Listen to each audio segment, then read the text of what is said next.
Hi all. ಇದು last Sunday log ಆಗಿರುತ್ತೆ. Afternoon ನಾನು ಹಬ್ಬಿ ಅವ್ರಿಗಿತ್ತಿ ಮಕ್ಕಳೆಲ್ಲ ಅಮ್ಮ ಮನೆಗೆ ಬಂದು ತಮ್ಮನ ಪಾಪು ನೋಡಿ ತುಂಬ ದಿನ ಆಗಿತ್ತು, ನೋಡ್ಕೊಂಡು ಬರೋಣ ಅಂತ ಹೇಳಿ. ನೋಡಿ ನನ್ನ ಸೊಸೆ ಮುದ್ದುನೋ ಬರೋದಕ್ಕೆ ಅಂತ ವೆಯ್ಟ್ ಮಾಡ್ತಾಯಿತ್ತು ಪಾಪ.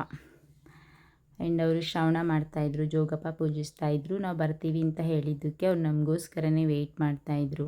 ಪಾಪ ಜೋಗಪ್ಪ ಬೇರೆ ಕಡೆ ಪೂಜೆಗೆ ಹೋಗೋದಿತ್ತಂತೆ, ಆದರೂ ನಮಗೋಸ್ಕರ ವೆಯ್ಟ್ ಮಾಡ್ತಾಯಿದ್ರು. ಸೊ ಹೋಗ್ತಿದ್ದಂಗೆ ಪೂಜೆ ಮಾಡೋಕ್ಕೆ ಶುರು ಮಾಡಿದ್ರು. ಎಲ್ರಿಗೂ ವಿಭೂತಿ ಇಟ್ಕೊಟ್ರು. ಆ್ಯಕ್ಚುಲಿ ಅಮ್ಮ ಇವತ್ತು ಬರೋದು ಬೇಡ ಅಂತ ಹೇಳಿದರು, ಹೆಂಗಂದರೆ ನಾನ್ ವೆಜ್ ಮಾಡೋಂಗಿಲ್ಲ ಅಂತ. ಮಕ್ಕಳು ಹೊರ್ಗಿತ್ತಿ ಎಲ್ಲ ಬರ್ತಿದ್ರಲ್ಲ, ಸೊ ಹಂಗಾಗಿ ಬರೋದು ಬೇಡ ಅಂದಿದ್ರು. ನಾವೇನೇ ಫ್ರೈಡೇನೂ ಕರ್ಕೊಂಡು ಹೋಗೋಕ್ಕಾಗಲಿಲ್ಲ. ಇನ್ನು ಸ್ಯಾಟರ್ಡೇ ಯಜಮಾನ್ರಿಗೆ ತೋಟದಲ್ಲಿ ಕೆಲಸ ಇತ್ತು, ಆಗಲಿಲ್ಲ. ಇವತ್ತಾದರೂ ಹೋಗಿ ಬಂದುಬಿಡೋಣ ಅಂತ ಹೇಳಿ ಹೊರ್ಗಿತ್ತಿನೇ ಹೊರಡಿಸಿದ್ಲು. ಸೊ ಹೋದ್ವಿ.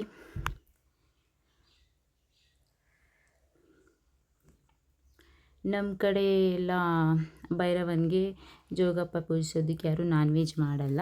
ಸೊ ಹಂಗಾಗಿ ವೆಜ್ಜೇ ಮಾಡೋದು. ಮಮ್ಮಿ ಇಲ್ಲಿ ಪೂಜೆಗೆ ಮೊಸರನ್ನ ಮತ್ತು ಅಕ್ಕಿ ಪಾಯಸ ಮಾಡ್ಕೊಂಡಿದ್ರು. ಮಾರ್ನಿಂಗ್ ಇದ್ದಿದ್ದರಿಂದ ಅವ್ರಿಗೆ ಬೇರೆ ಎಲ್ಲ ಮಾಡ್ಕೊಳ್ಳೋದಕ್ಕೂ ಟೈಮ್ ಸಿಕ್ಕಿರಲಿಲ್ಲ. ಸೊ ಹಂಗಾಗಿ ಮೊಸರನ್ನ ಮತ್ತು ಪಾಯಸದಲ್ಲೇ ಮುಗಿಸ್ಕೊಂಡ್ವಿ. ಪೂಜೆ ಎಲ್ಲ ಚೆನ್ನಾಗಾಯಿತು. ಆ್ಯಕ್ಚುಲಿ 8 ವರ್ಷದಿಂದ ನಾನು ಶ್ರಾವಣದ ಪೂಜೆಗೆ ಸೇರೇ ಇರಲಿಲ್ಲ, ಈ ಸಲನೇ ಸಿಕ್ಕಿದ್ದು. ಸೊ ಪೂಜೆ ಎಲ್ಲ ಮುಗಿಸ್ಕೊಂಡು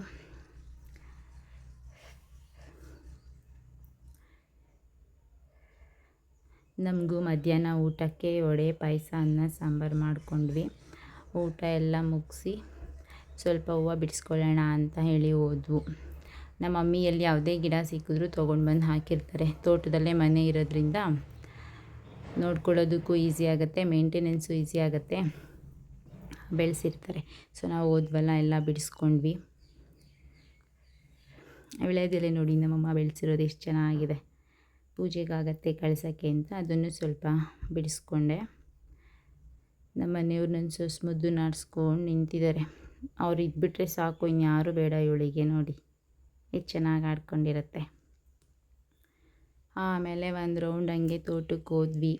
ಮಳೆ ಬೇರೆ ಬಂದು ಹೋಗಿತ್ತು. ತೋಟ ಎಲ್ಲ ನೋಡಿಕೊಂಡ್ವು. ಮಮ್ಮಿ ಅರವೆ ಸೊಪ್ಪು ಅಂದರೆ ಕೀರೆ ಸೊಪ್ಪು ಅಂತ ಹೇಳ್ತೀವಲ್ಲ, ಅದನ್ನು ಬೆಳೆಸಿದ್ರು. ಅದನ್ನು ಕುಯ್ಸ್ಕೊಳ್ಳೋಣ ಅಂತ ಹೋಗಿದ್ದು. ಅದನ್ನು ಕುಯ್ಸ್ಕೊಂಡ್ವಿ.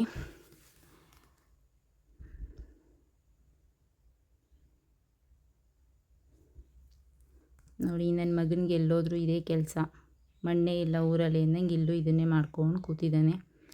ನಾನು ಅವ್ರಿಗಿತ್ತಿ ಫ್ರೆಶ್ ಆಗಿದೆಯಲ್ಲ ನುಗ್ಗೆ ಸೊಪ್ಪು ಬಿಡಿಸ್ಕೊ, ಪಕೋಡ ಮಾಡೋಕ್ಕಾಗತ್ತೆ ಎಂದು. ಸೊ ಅದನ್ನು ಕಲೆಕ್ಟ್ ಮಾಡಿಕೊಂಡು ಟೈಮ್ ಆಯ್ತಲ್ಲ, ಸೊಸೆ ಮುದ್ದು ಜೊತೆ ಸ್ವಲ್ಪ ಹೊತ್ತು ಟೈಮ್ ಸ್ಪೆಂಡ್ ಮಾಡಿಕೊಂಡು ಹೊರಟ್ವಿ.